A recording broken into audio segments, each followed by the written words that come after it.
What's up, Mid-Michigan? Thank you so much for joining me at the digital desk. I'm your anchor, Kyle Macon, and it's always a great Monday because I get to premiere my day in the lives. And if you guys can believe it, we're already up to episode 16. And for this episode, it was a blast. I got to work with Garrett Waterman, who is a blacksmith who owns Waterman Iron Works. He's a great guy. You guys should seriously check him out. He's not only a great blacksmith, he's also just a really great guy who was a lot of fun to work with. But yeah, so for this week, I got to work with a blacksmith. And so we actually got it. I'll show you my screen real quick. But let me get a picture of what we did so I can just show you guys. All right. So for this week's day in the life, I got to work with Garrett Waterman. He's a blacksmith. And so what we actually did is we took a railroad spike and made it into a knife. So it is a time-saking process. Now, like I said, I wish I could play the video for you guys to watch it right here live, but because of the internet, I just can't do that. But yeah, this episode was a lot of fun. It takes you through the beginning steps of the process until the very end, until we get the final product. I got my GoPro on, guys, so you can see first-person POV of me blacksmithing. Now, mind you, the video is about 4 minutes long. It took me a little bit less than 3 hours to get this knife done. But there's a lot of video of us hammering away that you guys don't see. So trust me, it is way easier said than done.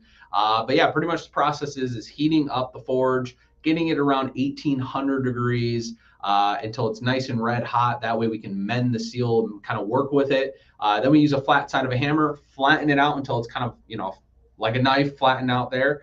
And then after that, it's about hammering away the edge. And that way we actually flip the hammer to the round side of the hammer. We hit along the edge, and that actually, what that round side of the hammer does, it actually generates like almost like a focus to the edge instead of, where the flat side just evenly distributes it. This one kind of sends it, it makes like just pretty much where you're hammering is right where it's going to kind of bend down and flatten out so you can kind of get that blade. And then after we kind of did that, now, like I said, this process took multiple times of us heating it up, hammering away before we even got to sharpening.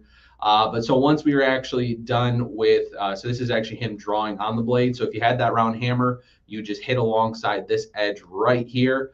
And yeah, you get your blade, your edge kind of going.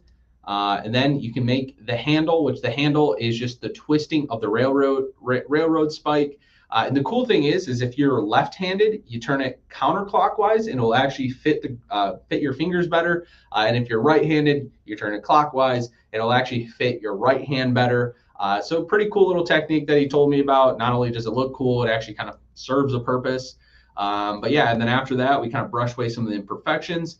Then we kind of quench it into some steel or some water, but for this one, it was actually canola oil, and that actually hardens the steel, makes it nice and strong, and actually helps retain that sharp edge. And then after that, it's over to a belt sander where we sand away pretty much, and you'll get to see me first-person POV of me sanding away.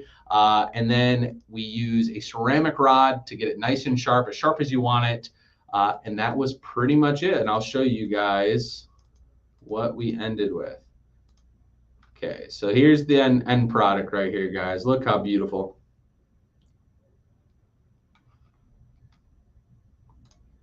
So yeah, guys, for this video, you could literally watch it, kind of go along with it, and maybe make a knife yourself. Now, it's not going to be as nice as the one with Garrett being right over my side and watch me do something. If it was probably on my own, I probably would have messed up along the point somewhere. But yeah, it was a really good time. Garrett's a great guy. And if you guys would like a custom piece made by Garrett, there's actually a link on our website where our day in the life is. You'll actually find a link to his Shopify, where, like I said, you can get those handcrafted items. And then you also can find the link to his classes where he teaches classes. So like I said, you guys should try it out.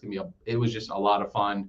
And I also got to take home a knife. So it's not a bad day at all when I get to go have some fun and I get to take home a knife. So yeah, it was a blast. But next week is gonna be a lot of fun. If you guys like barbecue, I worked with Wood Chips Barbecue.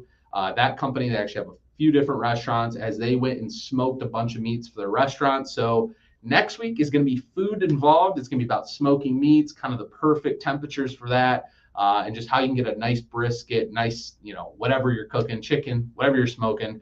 So that'll be next week. So day in the life with a barbecue smoke master is next week. The week after that is what is the week after that? Am I blanking? Gosh. Oh, this one's pretty cool. I got a Lego master for you guys. Not after the barbecue one. We got a Lego master. There's only like over 20 of them in the whole world, and one of them's right in Auburn Hills at the Lego World or Legoland over there at the mall. So yeah, stay tuned for that. Let me know what you guys would like to see me do next. Anything I do, I'd love to do hands-on.